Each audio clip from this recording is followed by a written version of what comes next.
आओ भाई आओ, तुम तीनों का ही तो इंतजार था। रिद्धिमा बेटा चल जल्दी से अपनी भाभीियों का गृह प्रवेश करवा। माँ मैं क्यों करवाऊँ, ये मौका तो राधिका भाभी को मिलना चाहिए। हे भगवान मेरा दिमाग, नई बहुओं के आते ही मैं तो राधिका के बारे में भूल ही गई। राधिका बहू चल जल्दी से अपनी देवरानियों का गृह प्रवेश करवा दे। जी माँ। राधिका ने अपनी तीनों गोरी चिट्टी अमीर देवरानियों का गृह प्रवेश करवाया और गंगा के घर में और 3 बहुएं आ गईं। आज के दिन गंगा बहुत ज्यादा खुश थी, सिर्फ इस वजह से नहीं कि उसके तीनों बेटों की शादी हुई है, बल्कि इस वजह से कि तीनों ही बहुएं अमीर घरानों से आई हैं और उनके साथ महंगा और अच्छा दहेज भी आया है। जाओ बहुओं, काफी रात हो गई है, अब तुम सभी जाकर अपने अपने कमरों में आराम कर लो। ठीक कहा माँ जी आपने, अब तो बहुत सर दर्द कर रहा है, मैं तो अब सोना चाहती हूँ। हाँ हाँ जाओ आराम करो। गंगा अपनी बहुओं से कुछ ज्यादा ही अच्छे से बोल रही थी। वही अपनी तीनों बहुओं को उनके कमरे तक ले गई और उनके कमरों में बिछे हुए महंगे सामान को देखकर खुश होने लगी। वाह मेरी तो किस्मत चमक गई, अपने बेटों की शादी बड़े घरानों की लड़कियों से करवाकर जिस सामान के बारे में मैंने कभी सपने में भी नहीं सोचा था वो आज मेरे घर में रखा हुआ है। वाह वाह वाह। माँ जी माँ जी माँ जी। हाँ हाँ बहू। अब क्या आप यहीं पर खड़ी रहेंगी? नहीं तो बहू, मैं तो बस जा ही रही हूँ। गंगा ऐसे बोलकर श्रुति के कमरे से आ गई। वो मन ही मन में अपनी बहुओं का दहेज देखकर बहुत ही ज्यादा खुश थी। जब वो नीचे आई तो उसने देखा कि उसकी बड़ी बहू राधिका भी सोने जा चुकी है। ये राधिका कहाँ चली गई? राधिका, राधिका बहू। ये माँ जी मुझे ऐसे क्यों आवाज दे रही है? हाँ माँ जी। शादी का घर है, कितना सारा काम है और तू जाकर सो रही है? नहीं माँ जी मैं सो नहीं रही थी, मैं तो बस थोड़ी सी अपनी कमर को सीधा करने के लिए गई थी।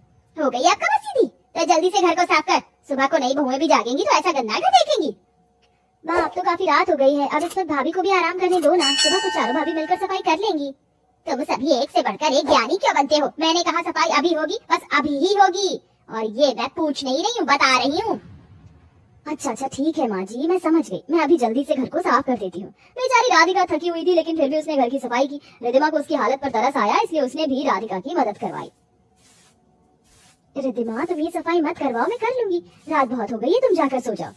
रात आपके लिए भी है भाभी, और सारा दिन आपने मुझसे ज्यादा मेहनत की है, चलिए मिलकर इस काम को भी खत्म करते हैं, उसके बाद साथ में ही सोने चले जाएंगे। ठीक है। दोनों ननद भाभी ने मिलकर काम किया। गर्मियों की रात थी, दोनों ही सफाई करते हुए पसीने में तरबतर हो गई। चलो सारी सफाई निपट गई। ठीक कहा, लेकिन हम दोनों ही पसीनों में नहा गए।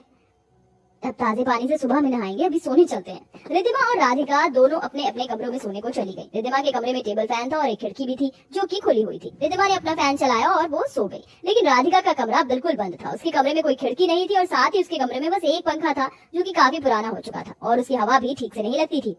अरे नहीं, मुझे मेरे कमरे का दरवाजा खुला रखना चाहिए था, अब तो इसमें इतना घुट हो रहा है कि सांस भी नहीं आ रही है। राधिका ने अपने कमरे के दरवाजे को खोला और भपके को बाहर किया। उसके बाद वो बेचारी सोने के लिए लेटी। कुछ ही देर में सुबह हो गई और फिर उसने सारे घर का काम संभाला। बस कुछ दिनों की बात और है, उसके बाद तो मेरी देवरानियां भी काम करना शुरू कर देंगी और फिर मुझे भी सहारा हो जाएगा।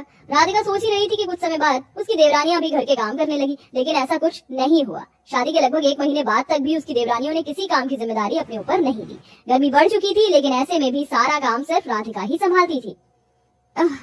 सुनो ज्योतिका, थोड़े से बर्तन पड़े हुए हैं, मैंने रसोई में बस यही काम छोड़ा है, तुम प्लीज उन्हें धो दो ना, मुझे बहुत गर्मी लग रही है। आपको दिख नहीं रहा कि इस वक्त मैं आराम से अपने एसी में आराम कर रही हूँ? आप तो हर वक्त ही आराम ही करती रहती हो। What the hell? आप कहना क्या चाहती हैं? और आपको मुझसे कौन सी काम करवाने? देखिए एक बात जान लीजिए, घर के काम घर की काली पीली नौकरानियां ही करती, अच्छी लगती हैं, और ज्यादा मेरे एसी में खड़े होने के बहाने मत ढूंढिए। मैंने एसी बंद कर दिया, इसलिए जाइए। ज्योतिका की बात सुनकर बेचारी राधिका कुछ भी नहीं बोल पाई और चुपचाप उसके कमरे से निकल गई। लेकिन उनकी बातें रिद्धिमा ने सुन ली थी। उसने ज्योतिका की शिकायत गंगा से की, लेकिन गलती राधिका की ही है, क्या जरूरत थी उसे बहू से काम को बोलने की? माँ आप ये क्या बोल रही हैं?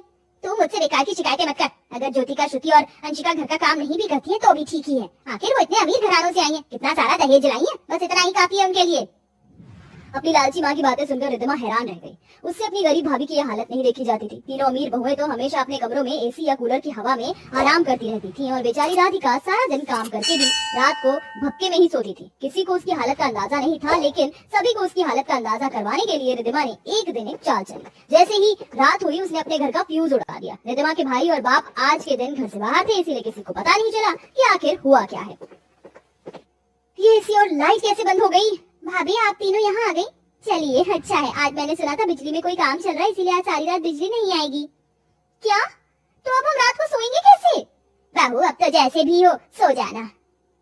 लगता है अब हम सभी को हॉल में सोना पड़ेगा, क्योंकि कमरों में तो बिना पंखों और एसी के नींद नहीं आएगी, लेकिन हॉल बड़ा है, यहाँ घमस नहीं होगा।